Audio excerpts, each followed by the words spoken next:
Despite the Supreme Court blocking President Biden's private sector vaccine mandate on Thursday, his administration is still urging states and employers to ignore the ruling. This as House Republicans want to hold a hearing on the president's broken pandemic promises. Joining me now, Kentucky Congressman James Comer. He's a member of the Education and Labor Committee and the Oversight Committee's ranking member. Congressman Comer, great to see you. You're leading the push for an investigation into Biden's failed policies. Tell me more about it. Well, these policies are having a detrimental effect on our economy. We're already seeing a labor shortage. We're seeing a crisis with healthcare workers, not having enough healthcare workers.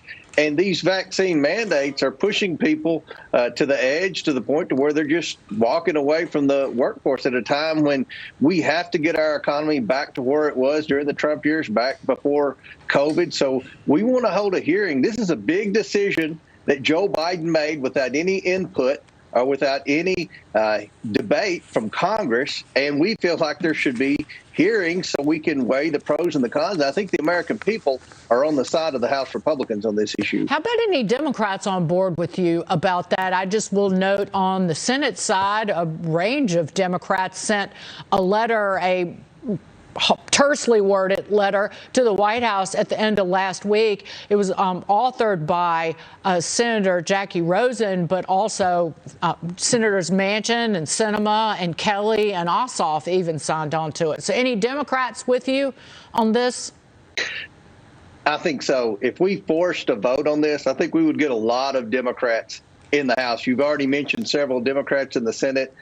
People realize that the vaccine mandates are contributing to Joe Biden's low approval rating. They're contributing to the labor shortage, which is contributing to inflation. And these are issues that everyday Americans care about. So why in the world isn't Congress holding hearings on this? The Democrats control the agenda. The Democrats get to dictate which hearings are held. And right now, they have absolutely no interest in trying to hold the Biden administration accountable. They have no interest in trying to utilize science, and it's very discouraging. Where are the therapeutics? Where's the money? Less than 1% of that $2 trillion passed last year in March was spent on therapeutics like monoclonal antibodies. Where are the tests? You had $2 trillion. That's exactly right. And again, this is something that Joe Biden campaigned on. I personally believe that Joe Biden came up with the idea for vaccine mandates at a time when he was struggling to account for the Afghanistan debacle. If you'll remember, that's when he came out with that. I think that was a political move to try to pivot from Afghanistan to talking about COVID, which he thought at the time was going to be a strong suit. Now we see that this is just another one of Biden's failed policies. Congressman, and I mentioned this in the last segment. Last week, you and Congressman Jim Jordan exposed new emails involving Dr. Tony Fauci that show a potential cover-up of the Wuhan lab leak. Maria asked Congressman Jordan on Sunday Morning Futures if Fauci would be investigated if the GOP takes over the House. Just listen to this and I'll get your reaction.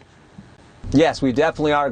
Representative Comer, myself, Senator Paul, Senator Johnson, we are definitely, if the American people put us back in charge, we are definitely going to do this, because we now know without a doubt that Dr. Fauci knew on January 31st and February 1st that this thing came from a lab. The top scientists in the country were saying it came from a lab. One scientist says, we got the notes now from the conference call on February 1st. One scientist says, I don't see how this can happen in nature, but it would be easy to do in a lab.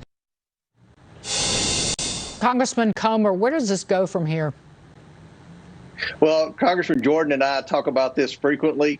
We have uncovered the information to prove that taxpayer dollars were going to Wuhan lab through EcoHealth Alliance. That was something Dr. Fauci and Dr. Collins both denied for over a year.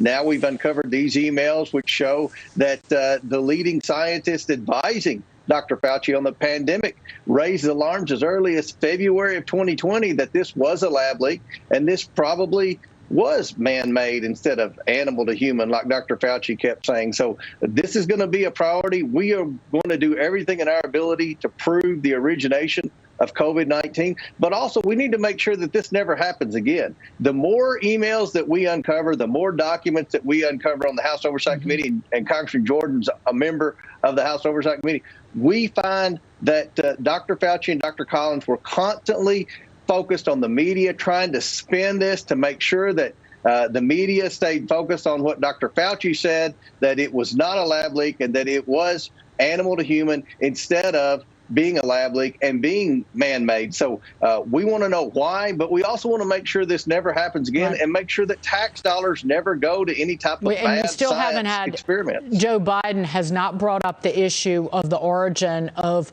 the coronavirus, which has killed more than millions of people around the globe, but coming on 1 million Americans are getting very near that mark. And he has never, this year, has not said to Xi Jinping, raise the issue of the origins and the investigation into the origins. It's just it makes no sense, because we're not accusing Joe Biden of manufacturing COVID-19. We're accusing China. Why won't the Biden administration work with House Republicans on trying to determine the origination?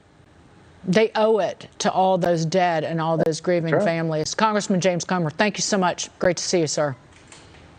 Thanks for having me on.